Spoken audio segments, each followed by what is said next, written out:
Okay, so are you ready for this? What if I told you there's this hidden symbol that connects a simple English lumberjack, like nobody would know his name, but he ends up somehow connected to the Oval Office? And this isn't like just some random thing you find in a history book. It's incredible. It's about family legacy, it's about this secret mark, and like this crazy twist of fate. It's almost too wild to believe. It really is. When you first hear it, it sounds like, is this really history? Right. And the more we got into this, the more we were like, wait, this isn't just some charming little story. This is like a whole mystery novel waiting to happen. Yeah. You know what really struck me about this one was how it kind of touches on these bigger historical things going on. Oh, totally. Like, we're not just talking about one guy's life. We're talking about shipbuilding at a time when, like, Britain's power depended on its navy. It all comes back to ships, right? Yeah. So picture this. Okay. It's the early 1800s. We're in England. Rolling hills, everywhere you look, these dense forests, right? I'd love to be there right now. And in the middle of all of this is this lumberjack named Luke Baker. Now, Luke wasn't just some guy chopping down trees for no reason. This dude had a gift. Like, he just knew which trees were the absolute best for building ships. Which is a bigger deal than it might seem at first, because we're talking about trees that had to become warships, merchant vessels, like the veins and arteries of a huge empire. The things holding it all together. Yeah, and Luke might have been a humble guy, Mm-hmm. but that skill put him right in the center of something huge. He even got the king's attention. Can you imagine? You get a message from the king saying, "We need you to find the best trees in the land to build our fleet." Talk about pressure. No pressure, great. But that's not even the most interesting part. This is where it gets really good. Luke had a secret. Every single tree he picked, he marked it with a tiny little star that he carved into the wood. And nobody knew about this except for him and his son, William. See that little detail right there? That one little thing just opens up a million questions for me. Like, what was Luke thinking? Was he like subtly rebelling against the king? Or was he dreaming of something bigger than just trees and ships? It's like he tossed a message in a bottle, but instead of a bottle, it's a whole ship. And we only have Luke's words to go on. He told his son that the star was to remind them of home, but it's still such a powerful thing to think about, right? This tiny little mark hidden inside these huge ships sailing all over the world. Yeah. It makes you wonder, where did all those ships go? What did they see? Did anyone else ever find Luke's secret star?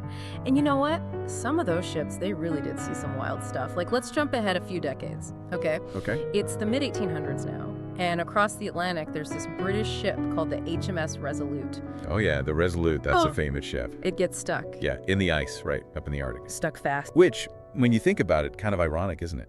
You've got this ship built for exploration, Yeah. meant to push the boundaries, discover new things.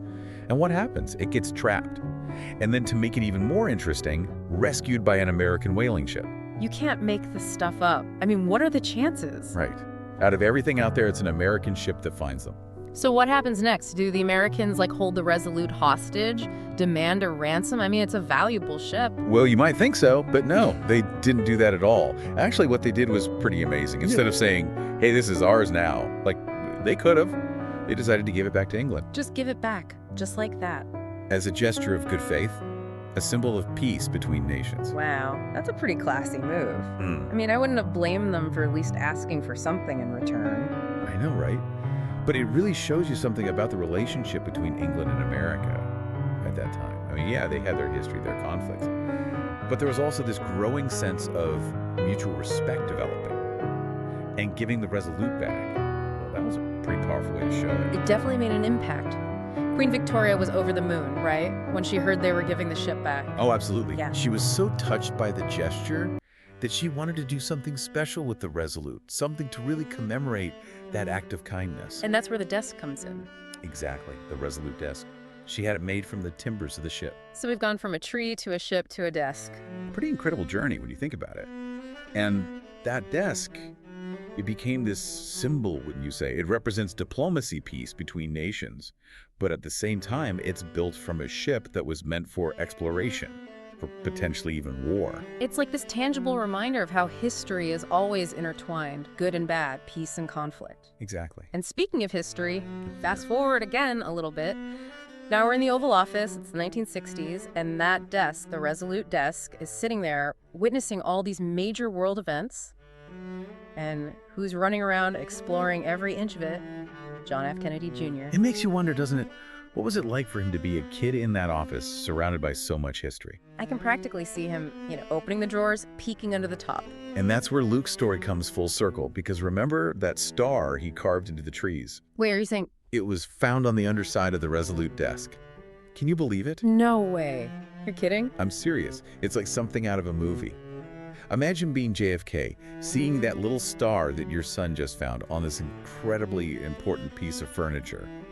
A desk that used to belong to the leader of a country your ancestors fought to get away from. It's got to make you think about history in a whole new light, doesn't it? And get this. Right, the Baker family. They factor into this whole thing again. No way, get out, really. I'm serious. So remember Luke's son, William? Yeah. Turns out, generations later, his family, they end up immigrating to America. Wow. It's like it was meant to be. Right, like talk about a storybook ending. Except it's not the ending. Years later, one of those descendants, a guy named James, he's on a tour of the White House. No way, you're kidding? I'm telling you, imagine you're James for a second. Right. You've grown up hearing all these stories about your ancestor Luke and the star he used to carve into the trees. But you'd never think you'd actually see it. Exactly. And here he is, walking through the White House, and they're about to see the Resolute Desk. This thing's like a legend. Which, by the way, what are the chances? A Baker family member ends up in the White House, standing right there in the Oval Office. It's insane, right? Like you couldn't plan it. It gives me goosebumps. Me too. So anyway, James is listening to the tour guide, right? And they're talking about the desk and all the history, and then they get to the part about the mysterious star that was found underneath, and he just knows. James knows it was Luke. He knows that his ancestor's mark is right there under that desk. It's like reaching across time and oceans and actually touching a piece of your family's past. That's heavy. It makes you think about all the little things we do in life. Yeah. And how they might ripple out in ways we can't even imagine. It's not just about a star or a ship or a desk anymore. It's about how connected we all are through these invisible threads of history. Reminds me of that poem, No Man is an Island. We're all part of something bigger than ourselves. Exactly. Well said. And on that note, I think we've done our deep dive for today. What an incredible story. Really mind-blowing. Makes you wonder what other secrets are still out there just waiting to be discovered. Right. Maybe there's a little bit of Luke Baker in all of us. Maybe so. Until next time, folks, thanks for listening.